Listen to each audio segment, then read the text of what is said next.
چھوٹے چھوٹے اماؤنٹ جو غریب لوگ ہوتے ہیں, جو مڈل کلاس کے لوگ ہوتے ہیں, جن کو چھوٹا موٹا کام کرنے کے لیے پیسے کی ضرورت پڑتی ہے, ان کو سود اور بیاج سے بچانے کا یہ کام آپ کر سکتے ہیں. اور یاد رکھو میرے بھائیوں, یہ بڑے بڑے جلسے کرانے سے بڑا کام ہے.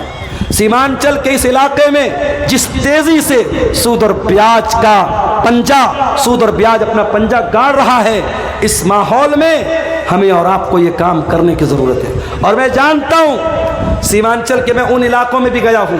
ارریہ کے ایک علاقے میں گیا, پٹنہ سے بائی کار میں گیا تھا, 7 گھنٹے مجھ کو لگے تھے. اتنا خراب راستہ تھا, ٹیڑھا میڑھا پل تھا.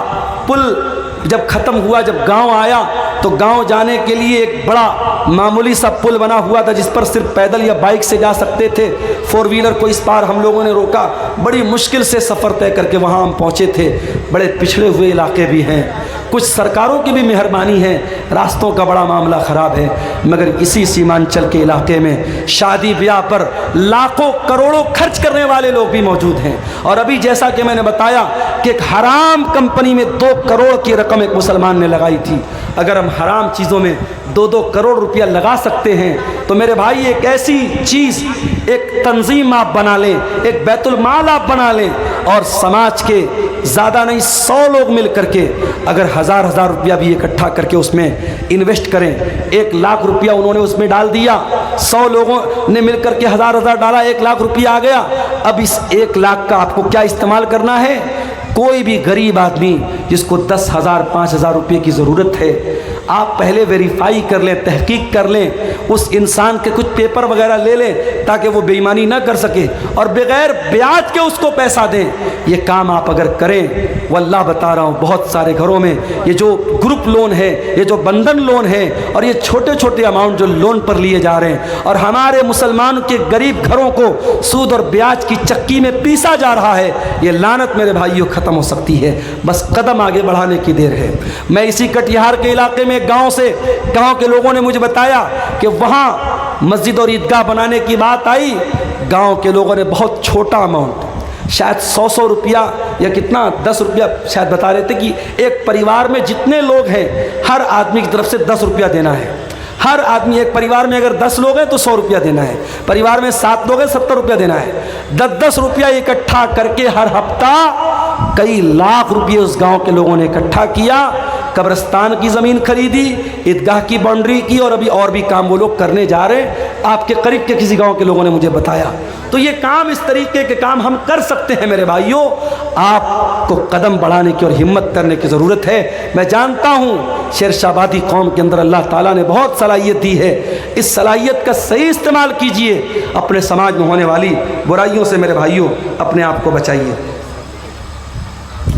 ایک صاحب سوال کر رہے ہیں کہ یوٹیوب کی کمائی حرام ہے تو کامیڈین یوٹیوب کا پیسہ مدرسے میں دان کرنا کیسا ہے, اور ڈریم 11 کا جیتا ہوا پیسہ مدرسہ مسجد میں دان کرنا کیسا ہے؟ ظاہر ہے اگر مدرسے والوں کو پتہ ہے کہ یہ پیسہ یہ حرام کمائی کا در ہے, مدرسے والے نہ لیں. اور اگر مدرسے والوں کو نہیں پتہ اور مدرسے والوں نے لے لیا تو ان کا لینا تو غلط نہیں ہے, مگر دینے والے کو کوئی ثواب نہیں ملے گا. بھائی کوئی چور اگر چوری کرے اور چوری کا مقصد کیا بیان کرے کہ میں امیروں کا پیسہ چرا کر کے غریبوں کی مدد کر رہا ہوں, تو بھائی مدد کرنے کا یہ کوئی طریقہ نہیں ہے. تو جب اس طریقے کے کامیڈی ویڈیو بنا کر کے پیسہ کمانا درست نہیں ہے تو پھر اس کی کمائی بھی درست نہیں ہے, اور اس کمائی سے آپ کا دان کرنا اور صدقہ کرنا بھی صحیح نہیں ہے. واللہ عالم بالصواب. تو میرے عزیزوں, یہ حرام کمائی کے بارے میں چند باتیں میں نے آپ کے سامنے رکھی تھی, اور آپ یہ بات دیکھیے کہ ہماری شریعت میں حرام کمائی اور حلال کمائی کے تعلق سے اتنی احتیاط بتائی گئی ہے کہ اللہ کے پیارے نبی صلی اللہ علیہ وسلم نے جہنم کی وعید بیان کی ہے ان لوگوں کے بارے میں جو لوگوں کا مال ناجائز طریقے سے کھا لیتے ہیں. میں آخری حدیث سنا کر کے بات ختم کرتا ہوں. اللہ کے نبی نے صحابہ سے کہا کہ اے میرے صحابہ, کیا تم جانتے ہو مفلس کون ہے, غریب کون ہے؟ صحابہ نے کہا اللہ کے نبی, اللہ اور اس کے رسول زیادہ بہتر جانتے ہیں, آپ ہی بتا دیجئے. آپ نے فرمایا میری امت کے اندر غریب آدمی وہ ہوگا, میری امت میں مفلس انسان وہ ہوگا جو قیامت کے دن روزہ, نماز, زکوٰۃ سب لے کر کے آئے گا,